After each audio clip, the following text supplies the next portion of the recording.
إن أعجبك الفيديو لا تنسى الإعجاب والاشتراك في القناة. حقيقة انفصال دينا الشربيني عن عمرو دياب انتشرت في بعض مواقع التواصل الاجتماعي. انتهاء علاقة عمرو دياب ودينا الشربيني بعد أن قام الهضبة بإلغاء المتابعة لها من على موقع الانستغرام.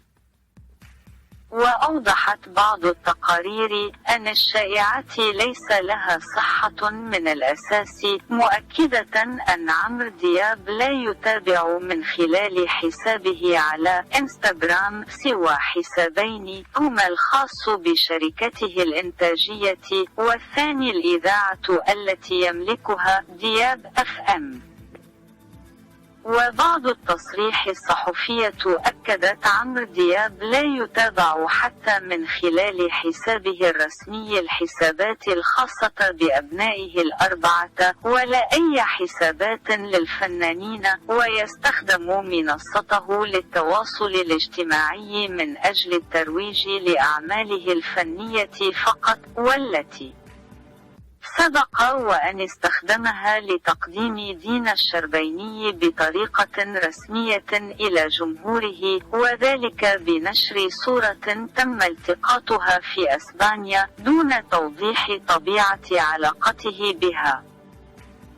وكذلك ما يؤكد عدم صحة انفصال عمرو دياب ودينا الشربيني هو أنه لا يزال يحتفظ بكل صوره والمقاطع المصورة التي تجمعه عبر حسابه الشخصي انستغرام.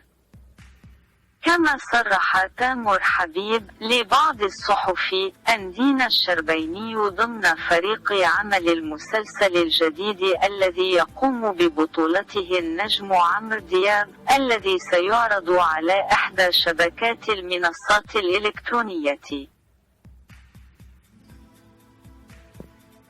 ونفى مصدر كل ما تردد مؤخرا بشأن تدهور العلاقة بين عمرو دياب ودينا الشربيني، بعدما كشف مصدر مقرب منهما عن وقوع شجار بينهما في أحد الأماكن الساحلية.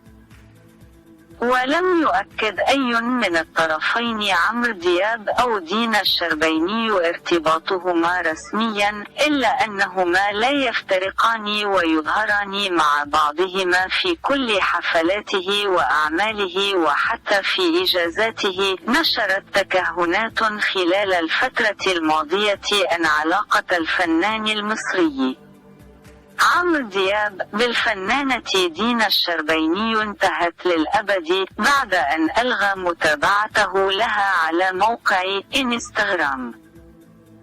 غير أن تقارير نفت هذه المزاعم، مؤكدة أن عمرو دياب لا يتابع من خلال حسابه على انستغرام سوى حسابين، هما الخاص بشركته الإنتاجية مي والثاني الإذاعة التي يملكها دياب FM. ولم يؤكد أي من الطرفين عمرو دياب أو دينا الشربيني ارتباطهما رسميا، إلا أنهما لا يفترقان ويظهران مع بعضهما في كل حفلاته وأعماله وحتى في إجازاته. وشكرا لكم على مشاهدة الفيديو. قناتكم شاهد فنان.